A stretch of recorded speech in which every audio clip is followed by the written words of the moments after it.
What's up guys? Welcome back to my channel. So I am going to do a Q&A because I asked a lot of people on Instagram questions about anything under the sun. So I organized them into like specific topics, mainly around like personal questions, workout questions, diet questions, and motivation questions. So we will chat through all of those and let's get into it. So let's do the personal questions first, and there's a reason why I'm sitting on the floor. Because you guys had a ton of questions about my dog. So we're gonna get her. Hey monkey, come here. Come here, Papa. Come on. Let's go. Hi. Can you sit down? Can you please? Thank you. Okay, so you guys all wanted to know about my dog. So I call her Monkey. I have no idea why. That's a nickname that she got when she was younger. But her name is Shelby. She is not a big fan of the camera. As you can see, she's like slowly moving backwards. Come here. I know. I'll hold your hand if you come closer. Come on. You look hilarious.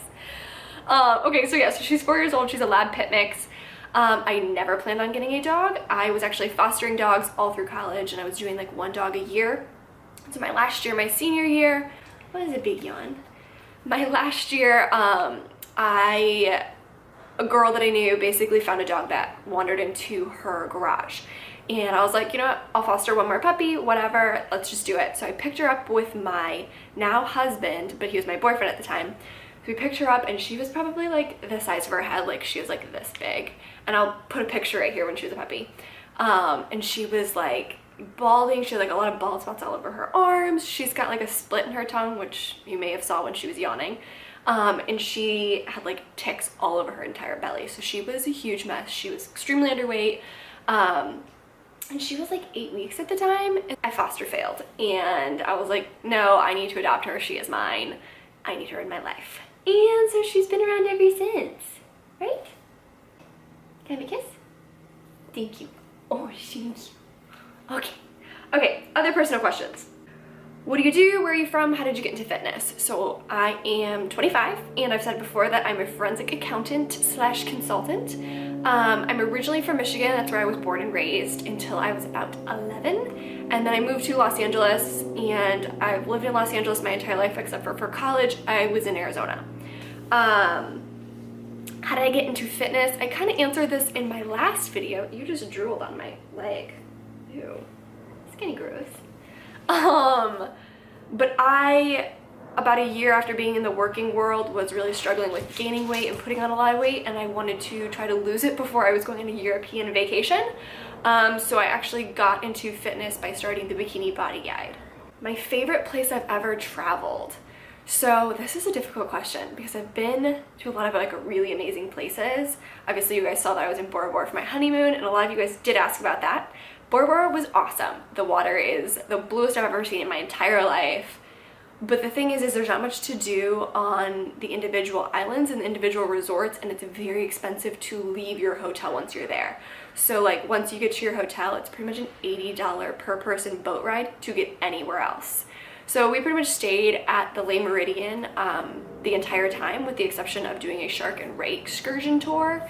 And I think for us, we're a pretty active couple, so 5 days was honestly really what we wanted. Any longer, I think we would have probably gotten bored. So as much as I love Bora Bora, I'd honestly say my favorite place I've ever traveled is Thailand. We did Thailand about a year ago, and it was the most amazing vacation of my entire life.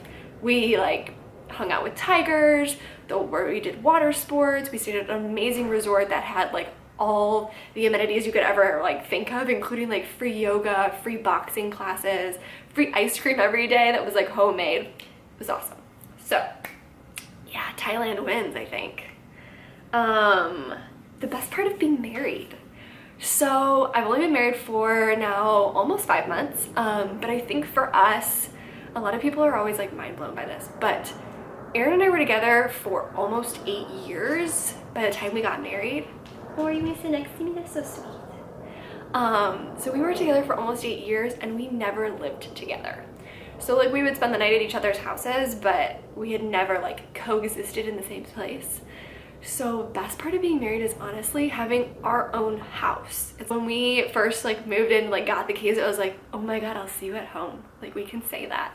So I'd have to say that's the best part. The fact that like it's our house, we're always together, like everything is ours, and it's just kind of like we finally started our life together. This is kind of personal, but kind of Instagram, social media related, but I got asked if I do sponsored posts on Instagram. I don't post sponsored posts on Instagram. I don't know, I have a very different point of view on it, I think, because I get it, if you have to do a sponsored post, like a lot of people are doing their business on Instagram, so like that's the way to make income. I totally get that. So for me, because I'm not making money off Instagram, it's totally just a platform that I like to participate in, and I like to meet other like friends and just like share my own fitness journey. So no, I really don't do sponsored posts unless I'm like already buying a product and I get offered it as well. Like the only diehard company that I always will support is Kodiak Cakes. So Kodiak Cakes, obviously I'm an ambassador for them, and I've told you guys that before, but they will send me a box of goodies every like 3 months, but that never lasts me 3 months. It probably lasts me a month, so I actually will buy my own on top of that, and that is why I have no problem telling you guys, like, have Kodiak Cakes, they're freaking amazing, because I spend my own money on that stuff. So I'm not going to tell you to buy anything that like I'm not actually paying for regularly. And I always feel like on Instagram, when a company does sponsored posts, you usually see them come up on like everyone's page at once. And personally, that makes me very hesitant to try the product, mostly because I know it's very much advertised and I don't think of it as a real recommendation from the people that I'm following.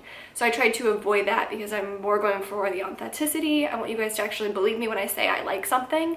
So yeah, that was kind of long, sorry, but that's that. Okay, so workout stuff. So you guys asked me the best way to recover from a workout. So I will take BCAAs occasionally and glucosamine, especially if I'm really sore, but honestly, I'm probably the worst at muscle recovery. I guess I should say I'm trying to stretch more, but I don't really have any like best ways to recover from soreness because I get soreness all the time, and my best recommendation is like hot baths help, stretch as much as you can, foam roll, yeah. My favorite workout to do in a limited gym, I think this is because I'm on the road a lot, so I travel and I have to deal with like some gyms that are like just dumbbells. So if I have to do that, I always train arms because I can do an entire workout with just dumbbells for my arms and get a great workout in. I actually do that pretty much at a gym that's fully stocked anyways. So arms are the easiest. Okay, this next question is gonna be kind of hard. What are your highest and lowest points of your fitness journey? So I would say my highest point, well, honestly, I think I've gone through like a few different stages in the past like 4 years where I felt like really good and really confident. One was when I was bulking last year. I just like had this very much overwhelming satisfaction with how I looked, how I felt. I felt strong. I felt like very confident in how I looked despite the fact that I was bulking. So I was just like really happy with like my training, my life, how I looked, everything. My lowest point, honestly, probably when I first started working out, because I was never really working out consistently, and when I was first starting, I had to take a lot of breaks, and I kind of just felt like I was not a failure, but I kind of just felt like I thought I would be able to do more, and I thought I like had higher expectations for myself than I thought I would be able to do, and so I kind of just felt like I was letting myself down and that I wasn't pushing myself hard enough and that I should be capable of doing more. So yeah, I'd say that was like the lowest point, was when I was just first starting out and trying to like break into fitness. Hey, Pumpkin. Are you sleeping? She's like just chilling next to me. Okay, so eating questions. These ones are so hard because I don't know, I'm one of those people that's like, I'm great at the working out portion. When it comes to eating, I'm not as disciplined, and a lot of you guys were like, do you ever take cheat days? How good are you with your eating? And the truth is, I'm super flexible. I do go through periods where I count macros, and I'll actually do a video soon, basically because I started cutting again 2 days ago. And so I'm back to tracking macros for the first time in like 8 months. And it's a lot harder, but I definitely think that's the most way to keep me on track, because I normally will just eat and eat and eat until I'm like sick to my stomach. So it's kind of like a common occurrence with me.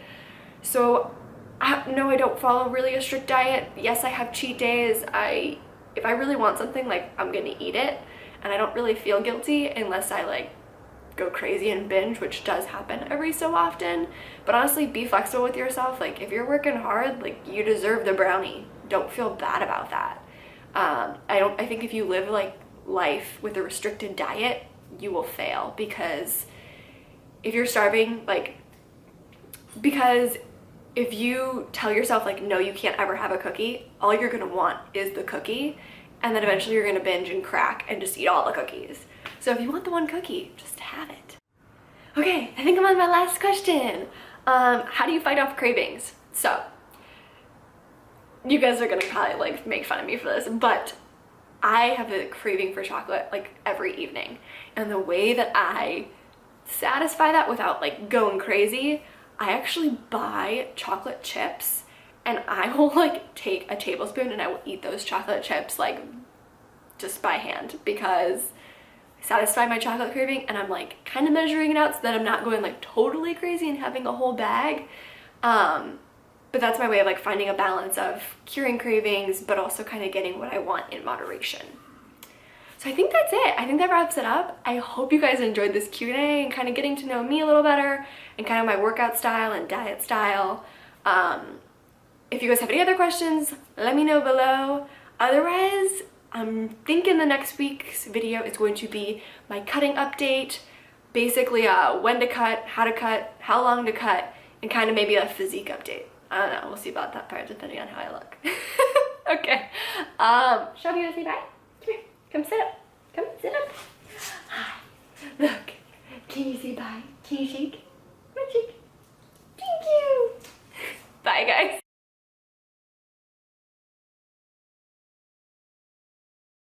You wanna hold hands? I'll hold your hand.